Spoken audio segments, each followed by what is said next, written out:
You can now make online payments to Institute of Agro, Technology and Rural Science, University of Colombo via GovPay. இன்னைக்கு மலையகத்தை பொறுத்த வரைக்கும் பல்வேறு வீதிகள் அபிவிருத்தி செய்யாத தருணத்தில் இருக்குது.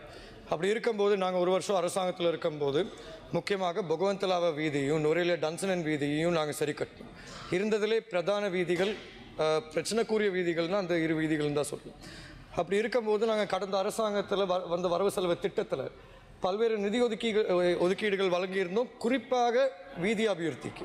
இதுக்கு முக்கியமான காரணம் என்னென்னா, வீதி அபிவிருத்தி இருந்தால் மட்டும்தான் பொருளாதாரம் மேம்படுத்த முடியும்.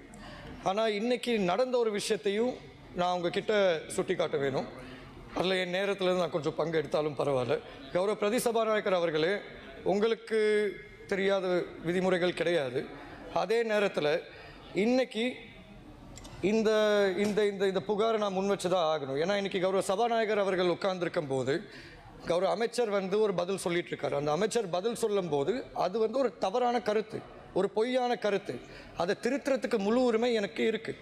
நான் திருத்தும் பணியில் ஈடுபடும் போது என்னோட ஒலி வாங்கிய வெட்டுறது, அதுக்கப்புறம் எனக்கு பதில் சொல்ல முடியாமல் அப்படியே நிப்பாட்டுறது, அது தவறான விஷயம்.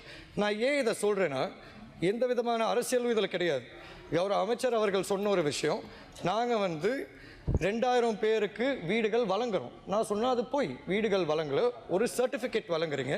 அந்த சர்டிஃபிகேட்டுக்கு எந்த விதமான சட்ட பலமும் கிடையாதுன்னு நான் தெரிவித்தேன். அது மட்டும் இல்லாமல் அவர் சொன்னார், வீடை உடனே கொடுக்க முடியுமான்னு. உடனே கொடுக்க முடியாது, நான் ஏற்றுக்கிறேன். ஆனால் ஒரு வருஷம் நான் அமைச்சராக இருந்த காலப்பகுதியில் 1300 வீடுகளுக்கு மேலே நான் கட்டி முடிச்சு ஒப்படைச்சிருக்கேன். வீதிகளும் கட்டி முடிச்சு ஒப்படைச்சிருக்கோம். நான் கேட்ட கேள்வி, ஒரு எதிர்க்கட்சி உறுப்பினராக நீங்கள் எங்கள்கிட்ட சொல்லுங்கள், எத்தனை வீடுகள் கட்டியிருக்கீங்கன்னு. நேற்று நான் கேட்டேன், பதில் இல்லை. இன்றைக்கி நான் கேட்டேன், பதில் இல்லை. கேள்வி கேட்டால் உடனே பதில் சொல்கிறாங்க, இல்லை நீங்கள் பதறீங்கன்னு. நான் பதறாமல் நிதானமாக தான் கேட்குறேன். இதுக்கு மேலே நான் புத்தர் மாதிரி உட்காந்தா கேட்க முடியும். அதே நேரத்தில் நான் ஒரே ஒரு விஷயம் இந்த இடத்துல சொல்ல விரும்புகிறேன். இது அவமதிக்கிறதுக்காண்டி நான் சொல்ல விரும்பலை, ஒரு நியாயமான விஷயம். கௌரவ பிரதி சபாநாயகர் அவர்களே, எனக்கு உங்கள் மேலேயும் உங்களோட ஆளுங்கட்சி மேலேயும் நிறைய மதிப்பு இருக்குது. காரணம் என்னென்னா, ஒழுக்கத்தை கட்டி காப்பீங்க.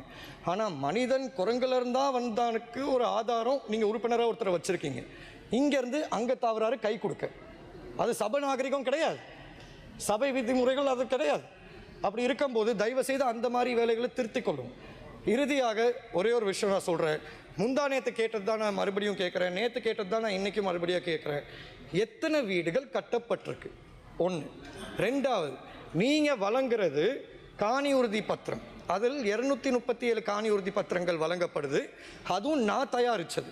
நீங்கள் எவ்வளோ தயாரித்து மக்களுக்கு வழங்க போகிறீங்க? மூணாவது, எதுக்காண்டி 2000 சர்டிஃபிகேட்டை கொடுத்து வீடை வழங்குறோன்னு போய் சொல்லணும்? கடைசி கேள்வி, சம்பளம் கொடுப்பீங்களா மாட்டீங்களா? கேட்டால் சொல்கிறாங்க கொடுப்பாங்கன்னு. ஆனால் ஒரு வருஷம் ஆச்சு, இன்னும் வரல. அது மட்டும் இல்லாமல் 1700 ரூபா வழங்குவோன்னு சொல்கிறாங்க. 1700 ரூபா நியாயமான சம்பளம்னு சொல்கிறாங்க. சரி, ஜீவன் தொண்டமான 1700 ரூபா சம்பளத்தை சம்பள நிர்ணய சபையில் கொடுக்கும்போது, இல்லை எங்களுக்கு அது வேணாம், எங்களுக்கு 2138 ரூபா தான் வேணும்னு நின்ன உறுப்பினர்கள் எங்கே?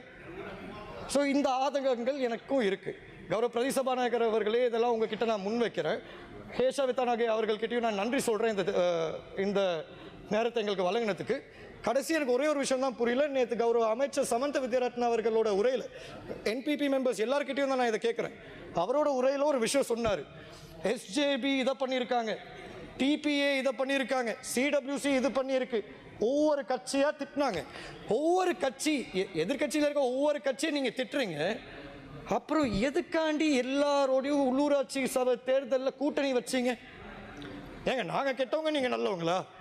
எனக்கு அதுக்கு யாருமே பதில் சொல்ல மாட்டேங்கிறீங்களே. ஏன்னா முன் வழியா சிடபிள்யூசியோட கூட்டணி,